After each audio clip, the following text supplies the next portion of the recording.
Hello, and welcome to Om Shanti Healing's podcast, The Spiritual Connection. My name is Jill Ufer. I've been in the healing arts since 2008, helping people heal their bodies on a physical, emotional, spiritual, and energetic level. Let's get rolling.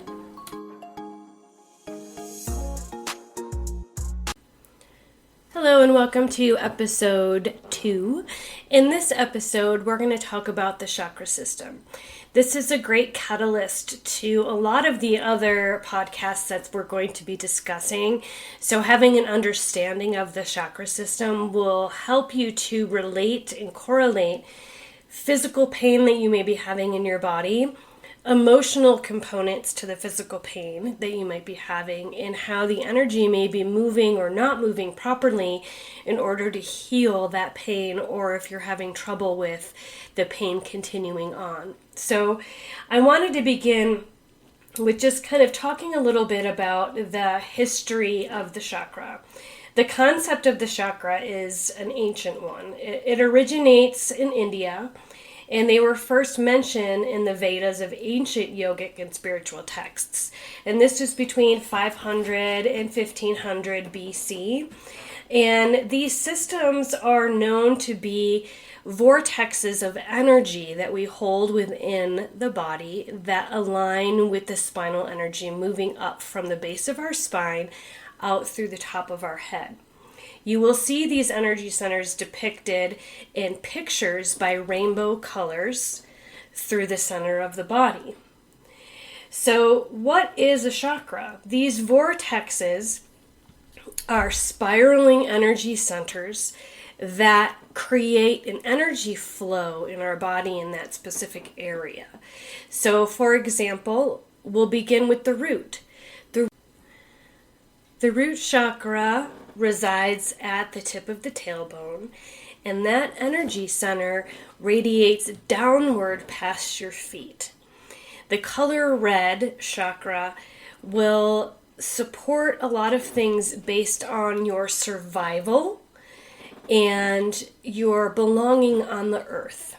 Okay, so as far as physical aspects of what the root chakra does govern, it does govern the spine in your bladder, the blood flow in your body, your kidneys, male and female reproductive organs, your legs, and your feet. So when the energy center in the root is feeling balanced, you're feeling grounded and you're feeling centered and you feel a belonging to this world. There's a sense of independence in your energy and confidence, and you feel like you're very supported by the people in your world. Now, if this energy center is a bit overactive, you can get a bit domineering. You could begin to get a bit more critical, a sense of greediness. You can get angry. You can become a little more bossy and controlling because that energy center is overstimulated. Now, if the energy center is underactive, there could be a sense of feeling unloved. There could be a sense of feeling sexually inadequate or feeling intimidated by others. There could be a feeling in you of a sense of not having tribal support of either family or your friend group or your co-workers. And there could be a sense of disconnect there between a belonging to somewhere or some sort of communal group or experience. So when I see people on the table for pain, and when they come into me for hip or leg issues, or something related to around the pelvic girdle, we have conversations around what's going on with them emotionally. So typically when I see pain around the pelvis, whether it's a tight gluteal area or a hip elevation or some sort of pelvic rotation or imbalance in symmetry around the pelvic girdle, there's usually something going on in their lives or something that has happened in their past that has created this problem currently, or perhaps it's been evolving over time because of some sort of trauma or experience that created that feeling of separation between belonging and support and feeling uprooted and not supported and unsafe. So a lot of times with pelvic pain and hip pain, there's abuse, there's mother or father issues from their childhood that they have not confronted or dealt with, maybe because their parents are just unable to speak with them due to being past, or just the conflict is too much for them to want to face.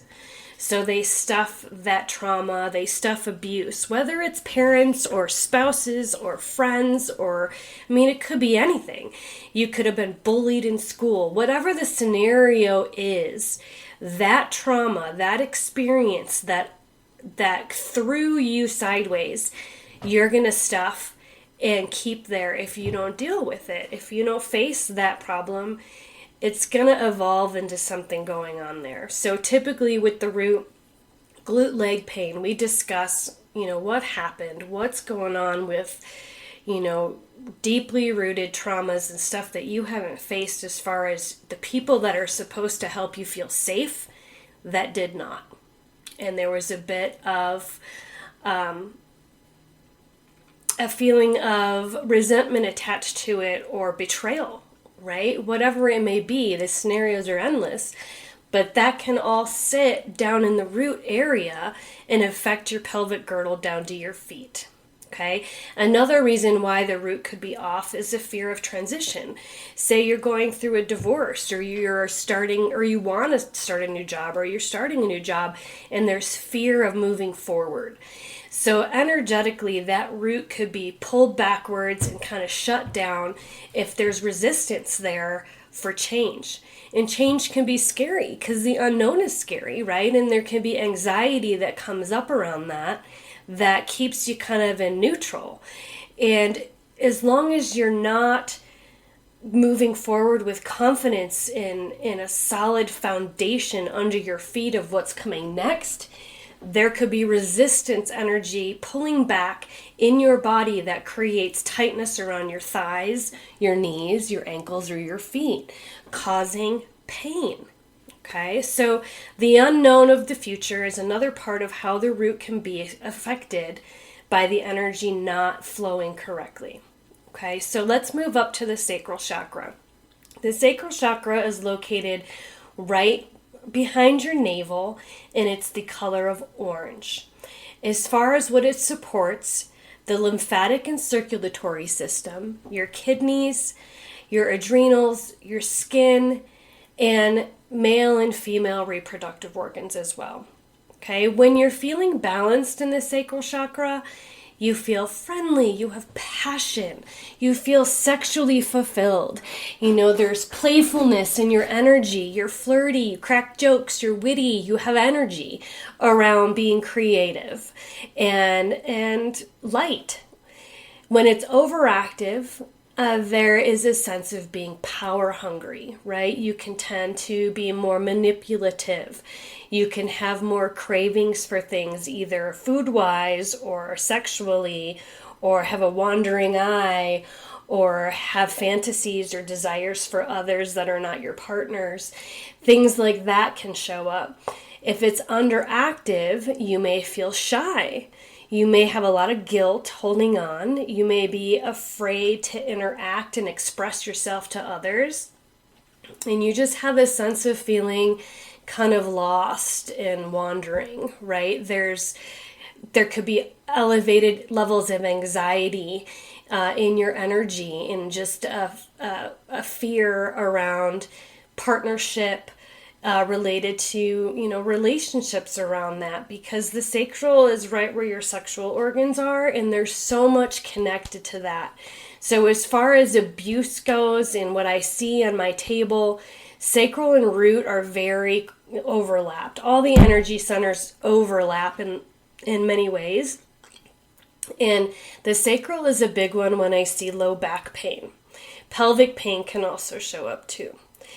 I see people that have digestive, like lower digestive, small intestine issues going on, or severe period cramping, or irregular cycles, or incontinence, or trouble with bowels, or trouble with sexual functioning, right? ED is one, or anti-orgasmosis, or trouble with lubrication. There's a lot of things that can show up when this energy center is not functioning properly. An overall desire could be waning, right? Or you can have an over hyperactive desire, if the energy is not balanced here. When I see people with sacral stuff, there's always that root that I address, but we can do stuff around the lower back, pain, lower lumbar part of the spine. I always work to balance out symmetry in the pelvic girdle, to keep that energy flowing through the lower part of the spine and keep that pelvic girdle in a state of the best symmetry that I can, to get that energy to flow. Now, also what can be done is pelvic release techniques. When I work on bodies, I do an external pelvic release. I don't do anything internal, but what I do is work around the front of the pelvic girdle and release those tense muscles that contract as you lift your legs, the hip flexor muscles, and the lower abdominal muscles around the inside of the bowl of your pelvis. Those issues are so correlated to the chakra being off, and also the release of the psoas muscle is a huge one to opening energy flow in that sacral space. So let's move up into the solar plexus. The solar plexus is the yellow energy center, and it's located right at the base of your rib cage. So right above your navel, kind of the base of that sternum there at the end. The nervous system is supported by this. Your stomach, your gallbladder, your large intestine, liver, and your pancreas. This is all right where your internal organs, most of the big ones, hang out. So this is a huge one for so many emotional issues going on that can affect the functions of your organs. The balanced solar plexus, when it's feeling good, you have respect for yourself and for others. You feel confident, you're outgoing, you feel brave, there's a sense of calmness in your energy, there's integrity in the things that you say and the things that you do, and you feel very solid in your world, in your life, in what you're doing, in how you're showing up in front of others. If it's overactive, you tend to be a little bit more judgmental. Okay, you are, which is always not a good idea to judge yourself or anybody else. But if it is overactive, you have a tendency to kind of lean into that a little bit more, which you really got to catch yourself on. You tend to be a little bit more stubborn. You're more of a critical thinker. And in doing that, being that critical thinker, you can lean into that bullying and just being mean and having that lower vibration and putting out bad vibes around you. So that's something that you really need to keep in check if that solar is off. So when I see it on my table, it's mid-back pain. Gosh, I see this so much where people come in and they say, oh, my mid-back, it's just right here. And they point right at the bottom of their floating rib and they're like, oh, it's right there. It's right at the bottom of the ribs. The top of that quadratus lumborum, which is a big muscle that lays in the back that stabilizes your spine. When the solar plexus is not flowing and that energy is not right, you can clench back there because you have anxiety. It can decrease your breathing flow. Things can get just kind of stagnant. You could hold your breath if that solar plexus is off. If you're feeling insecure, if you're not confident around your life, all of that can clench. There's so much that can get hurt and have pain in your body from clenching down on your emotional components to why that's hurting, right? So solar plexus is the kind of the the hub of where anxiety comes from, in my opinion. So if you have anxiety disorder, if you have panic or a general anxiety disorder, this part of your body and down, solar, sacral root, really needs to be addressed on a regular to help things settle so you can relax and you can take a deep breath and your stomach can soften. Because we all know with anxiety, the core clenches, right? You clench your body, your stomach clenches, you can't eat right, your digestion is not functioning well. And what happens when you clench from anxiety is that it literally pulls the ribs down in the front of your body, and it literally pulls the pubic bone up. So when you're clenching all of that tightness in the stomach, and it's so unconscious that we're doing this, it's our nervous system trying to keep us safe, right? Protecting our internal organs because we're in a state of fight or flight. So when we do that and we clench all the front of our body together and tighten it up real tight, what do you think that does to your spine and your pelvis, right? What it does is it creates an internal rotation from the bottom up of your pelvis, so you're tucking your butt, and it pulls your ribs forward and down, which creates a stretch and a pull of the lower part of your back. There should be a natural curve in the lumbar part of your spine so your vertebrae can stack properly and you can have good alignment and less pain. So in order for all of that space to open up, abdominal work is necessary. And just the awareness of what you're doing. Are you pitched forward at your hips because your anxiety is so bad? You're literally hovering over to try to protect those internal organs from that fight or flight. Standing up straight, stretching out your core, whatever it takes to get longer and taller will help energy flow there. Okay, the next one is the heart chakra. This chakra is green and it is located in the center of your chest. It governs your circulatory system, respiratory system, your arms, your hands, your shoulders, ribs, breasts, diaphragm, and thymus gland. When your heart energy is feeling balanced, you're loving and you're lovable. You're empathetic. You overall have just good, lovey vibes, right? You are open to receiving love.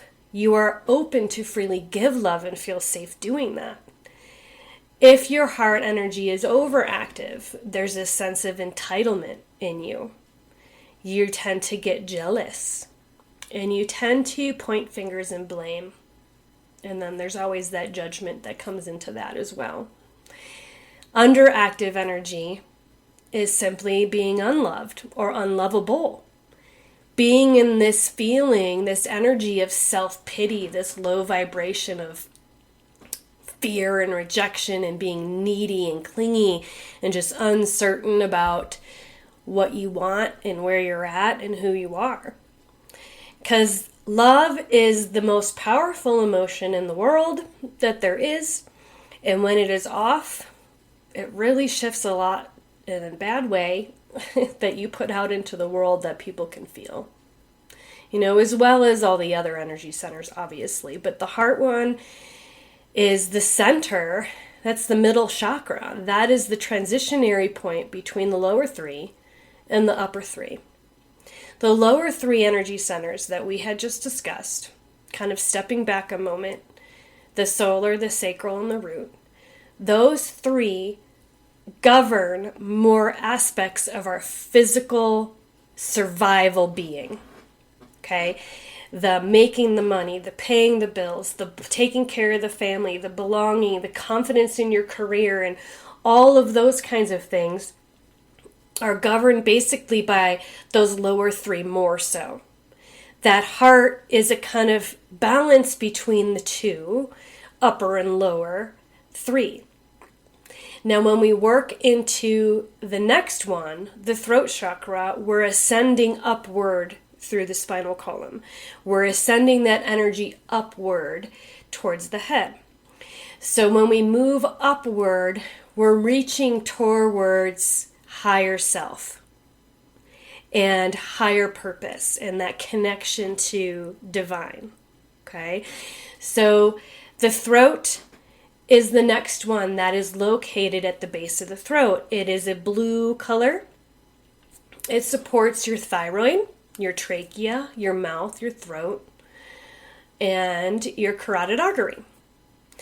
So when you're feeling balanced in the throat, you have a high sense of self-expression. You can speak your truths. You can speak your needs. You can speak your wants, and you feel safe doing that. You can express your creativity through poetry or song or writing a book or writing music, singing. Whatever moves you, you feel safe expressing that truth outward through voice. When it's overactive, you speak too much, right? We all know somebody, right, that has just takes over the room, right? They're blah, blah, blah, blah, blah, and you can't get a word in no matter how hard you try. And they just suck the energy right out of the room. Okay, so the overactive throat chakra is that person that can speak too much to the point where you bore others. And they could also be very criticizing to others. And they could also kind of be a bit stubborn in their opinions on things. Okay? The underactive throat chakra is kind of the opposite of that. You can't express. It's kind of the introvert, right? You're afraid to speak. You don't want conflict. There is a struggle in your creative expression. You could be a little more timid and a little more codependent on others to speak for you. So you may know couples where one couple is super overactive throat and talking all the time, and the other one is more in the background, just kind of holding space. You see that often, the yin and the yang. It's a nice balance for them, but it's really something that needs to kind of come into more of an equilibrium between the two, right? That person that speaks too much needs to quiet down so their partner can talk, right? Instead of taking over that room. So the throat chakra, in order to stimulate it, I recommend singing. I started singing with my partner a year ago in March. And prior to that, in my marriage, I was stifled. I stuffed it. Made me very sick. Whole nother episode. But as you start to verbalize and talk and open up and vibrate that energy, things will start to move and shift. Okay? If you have a tendency to have like dry mouth or issues with your gums or teeth or bleeding gums or chronic bronchitis or anything of that nature, that means that energy needs to be worked on and it needs to be opened up and moved, and stuff needs to shift and move through and out of that throat chakra energy. Okay, I see that often on the table with neck pain. I have a lot of women that come in with neck and shoulder pain, like upper trap pain. And a lot of times, as we get to know one another, it's because they feel unheard, either by their spouses or by their colleagues or family, or they have a lot to say to their parents that they can't say, something like that. Like whatever it may be, they've stuffed down a lot that they need to speak on, and they're holding it in. And that over time leads to chronic neck pain. It can even pull your vertebrae out if it's tense enough to do so. And you can get a lot of pain around the base of your skull and in the skull, and facial pain can come with that as well. That requires massage and manual release to alleviate that and get the energy moving. But just to keep that in mind, that if you have chronic neck pain, just to kind of think, like, is there someone you need to talk to about something? Do you need to apologize for something? Or do you feel you deserve an apology? Have no expectation around that, but just have the awareness that that's there sitting in that energy center in your body, and, find a way to work through it, and we'll elaborate on that in more episodes, I promise. So the next one is the brow chakra. That's the third eye chakra that is located at the brow line. It is a indigo blue color. It supports your pineal gland, your eyes, your nose, your ears, and the whole skeletal system. Now, when you feel balanced in this third eye, you have a connection, right? You have intuitive hits. You have more of a charismatic energy around you. You can meditate successfully. You have an idea of your purpose, and you feel a sense of innate wisdom and knowingness around who you are and who is above you that you cannot see, that you can feel connected to. The overactive is kind of spaced out. You feel lost, you worry a lot, you're kind of in a fantasy land, and it's people can get addicted to meditating, right? You can seek out that connection too much where it's like you overdo it and you need to take a break. Okay, so that's something for some of you maybe can resonate with that, to keep it in mind, to keep that balance. If it's feeling underactive, you have confusion on the future, you're easily influenced by other people. There's a bit of self-doubt in your energy, and you just feel a little bit like you cannot find that space within to connect to. Okay, so this third eye is that ascension point, right, where we can really connect to spirit, hear messages, ask questions, and be in a space of quiet enough to receive our answers. The third eye is an opening to that source of God or your angels or whatever source you believe in. That's where you can kind of create that relationship and meet them, maybe for the first time for some of us. Okay, so the crown chakra is located at the top of the head. This is a light lavender color that kind of ascends upward into a white light when I see it. It supports your brain, your nervous system, your pituitary gland. When we're balanced out, we feel joyful. We feel connection to source. Like we can literally feel openness there. It's like a pressure sensation, I feel. And it's like an opening up of space through the top of the head that kind of reaches upward towards source. So when you are connected to source, and that is open, there's a balance there.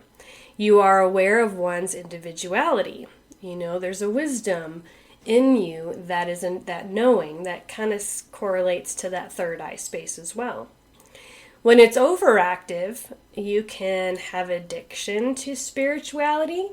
You can become that addicted to meditation, like I had mentioned, and just like constantly seeking for something else that's bigger and better than you. You can be craving attention. You can really have a desire to be popular. And when it's underactive, you may be misunderstood. You might struggle with connecting to others and having fun.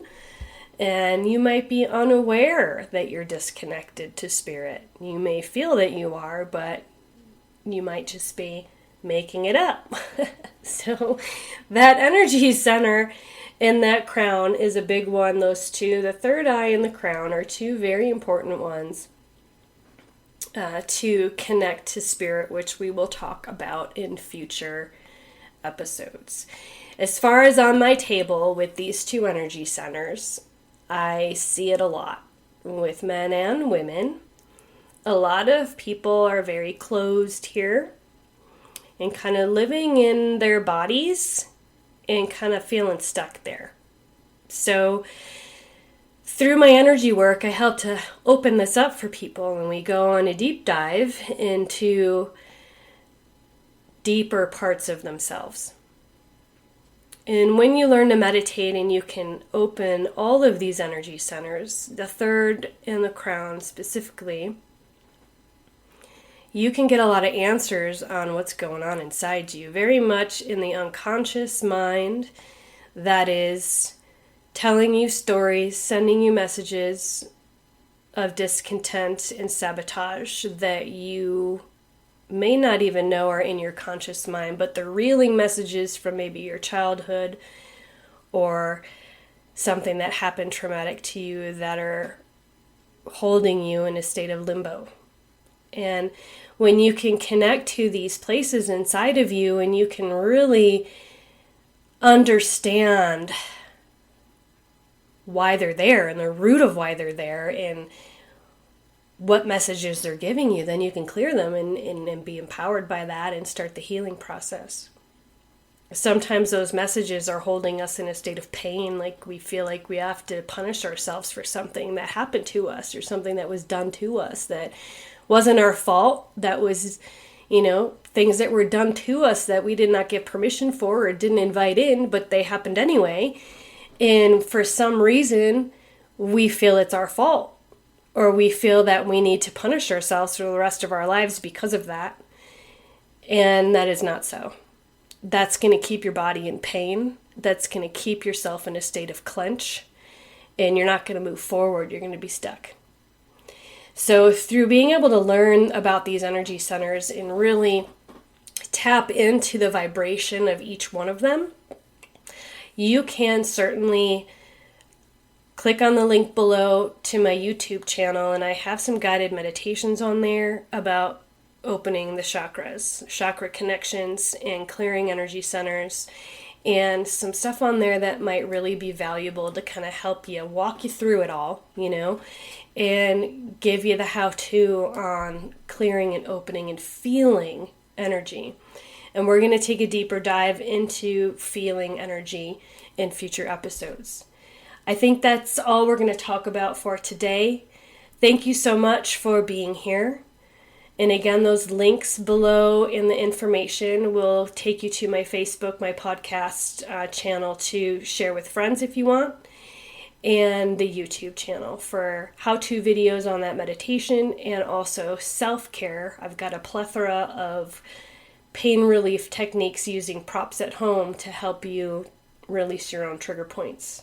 So thank you for being here with me. I adore all of you. And if you're digging my vibes, subscribe and we'll chat at you soon. Have a great day. Bye-bye. That's a wrap for today, folks. Thank you so much for joining me. And check out my links below again for my social media links, my YouTube channel, and so forth. We will chat soon and have a beautiful day. Bye-bye.